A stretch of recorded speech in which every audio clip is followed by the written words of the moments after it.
அனைவருக்கும் வணக்கம். இன்னைக்கான வீடியோ பதிவில் பார்க்க போகிற ரொம்ப முக்கியமான ஒரு பரபரப்பான தகவல் என்ன அப்படின்னு பார்த்தீங்கன்னா, தற்போது பாரதி ராஜா அவர்களுடைய மரணம் அப்படிங்கிறது நம்ம எல்லாருக்குமே பார்த்திங்க அப்படின்னா ஒரு மிகப்பெரிய அளவில் சோகத்தை ஏற்படுத்தியிருந்தது. ஒரு புறம் சோகத்தை ஏற்படுத்தி இருந்தாலும் மற்றொரு புறம் அவருடைய குடும்பம் ரீதியாக வெடிக்கின்ற சச்சரவுகள் மோதல்கள் பார்க்கும் பொழுது மற்றொரு புறம் நமக்கு வருத்தத்தையும் அது ஏற்படுத்தி வந்துட்டுருக்கு அப்படின்னே சொல்லலாம். ஏன்னா அவர் பாரதி ராஜா அவர்கள் உயிரோடு இருக்கும்போதே குடும்பத்திற்குள்ளாக சிறு விரிசல்கள் ஏற ஆரம்பிச்சிருக்கு. அதிலும் அவருடைய மகன் ஒரே மகனான மனோஜ் அவர்கள் மாரடைப்பால் இறந்ததற்கு பிறகு அந்த விவகாரம் அப்படிங்கிறது விஸ்வரூபம் எடுக்க ஆரம்பிச்சது. ஆனால் இதன் காரணமாக பார்த்தீங்க அப்படின்னா பாரதி ராஜா அவர்கள் ரொம்பவே கஷ்டப்பட்டு இனி உங்களுடைய உறவுகள் எதுவுமே எனக்கு வேண்டாம் அப்படின்ற மாதிரி அவர் தன்னைத்தானே தனிமைப்படுத்தி கொண்டார். மகள்கிட்டையோ அல்லது தன்னுடைய மனைவி கிட்டையோ மருமகள் கிட்டையோ அவர் எந்த ஒரு டச்சும் இல்லாமல் இருந்திருக்காரு. தனிமையில் தான் இருந்திருக்காரு. அவருடைய இறுதி நேரத்தில் கூட பார்த்திங்க அப்படின்னா அவர் கூட எந்த ஒரு உறவுமே இல்லை அப்படின்னு தான் சொல்லணும். ஏன்னா அவருடைய இறுதி நேரத்தில் பார்க்கும் பொழுது அவர் தனிமையில் தான் மருத்துவமனையில் அனுமதிக்கப்பட்டிருந்தாலும் சரி, அவருடைய மரண செய்தி கேட்டதற்கு பிறகு தான் அனைவருமே அவரை தேடி ஓடோடி வந்தாங்க அப்படிங்கிறது நம்ம எல்லாருக்குமே தெரியும். தற்போது பார்த்திங்க அப்படின்னா கடந்த சில காலமாக பார்க்கும்போது ஏற்கனவே பார்க்கும் பொழுது பாரதி ராஜா அவர்களுடைய மகளுக்கும் அவருடைய மருமகளுக்கும் பார்த்தீங்க அப்படின்னா ஒரு கிளாஷ் இருந்தது. அதாவது ஒரு சின்ன கருத்து மோதல். அவங்க ரெண்டு பேருக்குமே அப்பத்திலிருந்தே ஆகாது அப்படின்றதுனாலேயே கொஞ்சம் விலகியே இருந்தாங்க. அதிலும் பார்த்தீங்க அப்படின்னா பாரதி ராஜா அவர்களுடைய மகன் இறந்ததற்கு பிறகு அந்த விவகாரம், அந்த சண்டை, அந்த கருத்து மோதல் அப்படிங்கிறது கொஞ்சமாக பெரிதாக ஆரம்பிச்சிருக்கு. அதிலும் பார்த்தீங்கன்னா தற்போது பார்க்கும் பொழுது அதில் ஒரு மிகப்பெரிய தூணாக இருந்தவர் அப்படின்னு சொன்னால் இயக்குனர் பாரதி ராஜா அப்படின்னு சொல்லலாம். குடும்பத்தினுடைய ஒற்றுமையை காக்கிறதுல ஒரு மிகப்பெரிய அரணாக இருந்தவர்கள் அப்படின்னு சொன்னால் மனோஜ் அவர்களும் பாரதி ராஜா அவர்களும் அப்படின்னு தான் சொல்லணும். அதில் ஒரு கை விழுந்தது போல மனோஜ் அவர்கள் கடந்த ஆண்டு இறந்துட்டார். தற்போது பார்த்தீங்க அப்படின்னா பாரதி ராஜாவும் இறந்ததும் பார்த்தீங்கன்னா அவங்களுடைய குடும்பத்தில் வெடிக்கக்கூடிய சண்டைகள் பார்க்கும் பொழுது அனைவருக்குமே தெரியக்கூடிய வண்ணம் அமைஞ்சிருக்கிறது. இந்த விவகாரம் பார்த்தீங்க அப்படின்னா ரொம்பவே விஸ்வரூபம் எடுக்க ஆரம்பிச்சிருக்கு அப்படின்னு தான் சொல்லணும். இதனால் வரைக்கும் அவங்க குடும்பத்தில் நடக்கக்கூடிய எந்த ஒரு தகராறும் பிரச்சனைகளும் சமூக வலைதளங்களில் வெளியில் தெரியாமல் பார்த்து கொண்டிருந்தாங்க. இப்போ பார்த்தீங்கன்னா மகன் மனோஜ் இறந்ததற்கு பிறகு அடுத்து பார்த்தீங்கன்னா இயக்குனர் பாரதி ராஜா அவர்கள் இறந்ததற்கு பிறகு அவங்களுடைய குடும்ப சண்டை ஆனது பார்த்தீங்கன்னா வெட்ட வெளியாக இப்போ வெளியில் தெரிய ஆரம்பிச்சிருக்கு.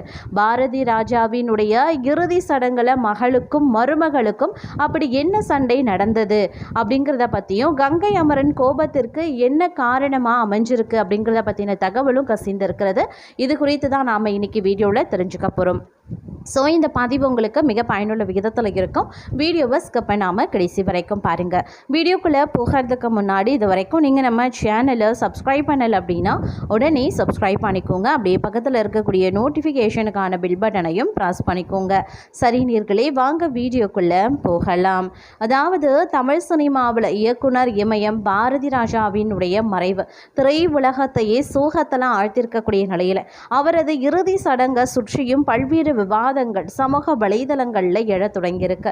தேனியில் அரசு மரியாதையுடன் நடைபெற்ற இறுதி சடங்குல அரசியல் தலைவர்கள், திரையுலக பிரபலங்கள், ரசிகர்கள் அப்படின்னு ஆயிரக்கணக்கானோர் பங்கேற்று அஞ்சலி செலுத்தி இருந்தாங்க. ஆனால் அதே நேரத்தில் குடும்ப உறுப்பினர்களை சுற்றி சில வீடியோக்களும் இணையதளத்தில் வைரல் ஆகி வருது. சமூக வலைதளங்களில் பரவி வரக்கூடிய சில வீடியோக்கள் பார்த்தீங்கன்னா பாரதி ராஜாவின் மகள் ஜனனி கூட்டத்தில் அமர்ந்திருந்த பாரதி ராஜாவின் மருமகள் நந்தனாவின் கையை பிடித்து இழுத்து அந்த இடத்தை விட்டு போகுமாறு சொல்வது போல இருந்திருக்கு. உடனே நந்தனா அந்த இடத்தை விட்டு கிளம்ப அப்போது ஜனனி நந்தனாவினுடைய கைகளை முறுக்கியது போல காட்சிகள் இருக்கு. இதனால் இருவருக்கும் சண்டை ஏற்பட்டிருக்கிறது அப்படிங்கிறது தெளிவாகவே தெரியுது. அப்போ அங்கிருந்த நடிகை ராதிகா சரத்குமார் சென்று சூழ்நிலையை சமாதானப்படுத்த முயற்சி பண்ணியிருக்காங்க. ஜனனியிடம் அவங்க அமைதியாக இருக்க சொல்ல அதற்கு ஜனனி கோபப்பட்டு கத்துவது போன்ற காட்சிகளும் வந்து வெளியாகியிருக்கிறது. பிறகு தன்னுடைய 2 மகள்களுடன் அங்கிருந்து அழுதபடியே நந்தனா வெளியே சென்று விட்டதாகவும் சொல்றாங்க. ஆனா அந்த வீடியோவின் முழுமையான பின்னணி என்ன, உண்மையிலேயே என்ன நடந்தது என்பது குறித்து எந்த ஒரு அதிகாரப்பூர்வ தகவலும் வெளியாகல. இருந்தாலும் இறுதி சடங்கின் போது ஏற்பட்டதாக சொல்லப்படக்கூடிய அந்த சம்பவத்திற்கு பிறகு பாரதி ராஜாவுக்கு இறுதி சடங்கு நடந்து கொண்டிருக்கும் போது பாதியிலேயே நந்தனா தனது 2 மகள்களுடன் அழுதபடியே அங்கிருந்து வெளியேறியதாகவும் சில சமூக வலைதள பதிவுகள் கூறுகின்றன. ஆனால் இது குறித்தும் குடும்பத்தினர் தரப்பில் எந்த விளக்கமோ வெளியாகல. இதனால உண்மை எது, வதந்தி எது என்பது இன்னும் தெளிவாகல. இந்த சூழ்நிலையில தான் இயக்குனர் கங்கை அமரன் இறுதி சடங்குல பேசிய வார்த்தைகளும் மீண்டும் பேசுபொருளாகி இருக்கிறது. கடைசியில் அவரை தனியா விட்டுட்டீங்களே அப்படின்ற அவருடைய ஆதங்கம் கலந்த கருத்து சமூக வலைதளங்கள்ல பரவலா பகிரப்பட்டு வருது. அந்த வார்த்தைகள் வெறும் நண்பரின் துயர வெளிப்பாடா, அப்படி இல்லைனா குடும்ப சூழ்நிலைகளை பார்த்து வந்த வேதனையால கூறப்பட்ட வார்த்தைகளா அப்படின்ற கேள்விகளையும் சிலர் எழுப்பி வந்துட்டு இருக்காங்க. பாரதி ராஜாவினுடைய மறைவுக்கு பிறகு அவருடைய சொத்துக்கள், வாரிசுகள், குடும்ப உறவுகள் குறித்து பல்வேறு தகவல்கள் சமூக வலைதளங்கள்ல பரவியும் வந்துட்டு இருக்கு. சில சோசியல் மீடியாவில் கூட பார்த்தீங்க அப்படின்னா தனிப்பட்ட கருத்தாளர்கள் பல்வேறு குற்றச்சாட்டுகளையும் வந்து முன்வைத்து பேசிதான் வந்துட்டு இருக்காங்க. ஆனால் அவற்றில் பெரும்பாலானவை இதுவரை அதிகாரபூர்வமாக உறுதிப்படுத்தப்படாதவை என்பதும் குறிப்பிடக்கூடிய ஒரு விஷயம். இருந்தாலும் இந்த விவகாரம் அப்படிங்கிறது ஒரு விஸ்வரூபம் எடுக்கக்கூடிய ஒரு நிகழ்வாகவே பார்க்கப்படுகிறது. அது மட்டும் இல்லாமல் பாரதி ராஜா போன்ற ஒரு மாபெரும் கலைஞரின் மறைவுக்கு அப்புறமா அவருடைய சாதனைகள் மற்றும் சினிமாவுக்கான பங்களிப்புகளை பேசுவதற்கு பதிலாக குடும்ப விவகாரங்கள் அதிகம் பேசப்படுறது ரசிகர்களிடையே வருத்தமடைய செய்திருக்கிறது. கருத்தம்மா, முதல் மரியாதை, கிழக்கு சீமையிலே போன்ற படைப்புகளை தந்த ஒரு மகத்தான கலைஞர் அவரது சாதனைகளுக்காக நினைவு கூற வேண்டும் அப்படின்ற கருத்தும் சமூக வலைதளங்களில் வலுத்து வந்துட்டுருக்கு. இதற்கிடையில் வைரலாகக்கூடிய வீடியோக்கள், கங்கை அமரன் பேசிய வார்த்தைகள், சொத்து விவகாரம் குறித்த பேச்சுக்கள் அப்படின்னு பாரதி ராஜாவின் மறைவுக்கு பிறகும் அவரை சுற்றி விவாதங்கள் ஓயாமல் தொடர்ந்த வண்ணம் தான் இருக்கு.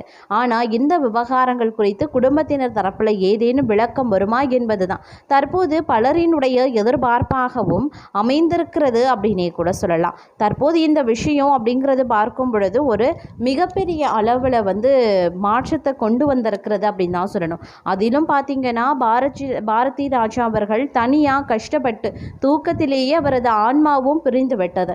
இது மிகவும் பார்த்தீங்கன்னா ஒரு கொடுமையான விஷயம். அவர் மறைந்தாலும் தனது மகன் மனோஜின் குடும்பத்திற்கு ஏதேனும் செய்ய வேண்டும் அப்படின்ற அவருடைய கடைசி ஆசையாவது என்னை நிறைவேற்றப்பட வேண்டும் அப்படின்னு மூத்த பத்திரிகையாளர் வெங்கடேசன் பேட்டி ஒன்றிலையும் தெரிவித்திருந்தார்.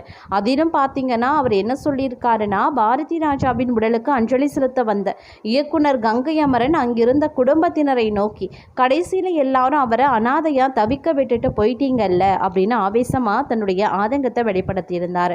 பாரதி ராஜாவும் கங்கை அமரனும் ஆரம்ப காலத்தில் வறுமையை பகிர்ந்து கொண்டு வளர்ந்த நண்பர்கள் அப்படிங்கிறதுனால அந்த நட்பின் உரிமையிலேயே அவர் அங்கு கோபமா பேசியிருந்தார். இந்த ஒட்டுமொத்த சூழ்நிலைக்கும் காரணம் பாரதி ராஜாவின் மகன் மனோஜின் இழப்பு, அதை தொடர்ந்து எழுந்த சொத்து பிரச்சனைகளுமே முக்கிய காரணங்கள் அப்படின்னு சொல்றாங்க.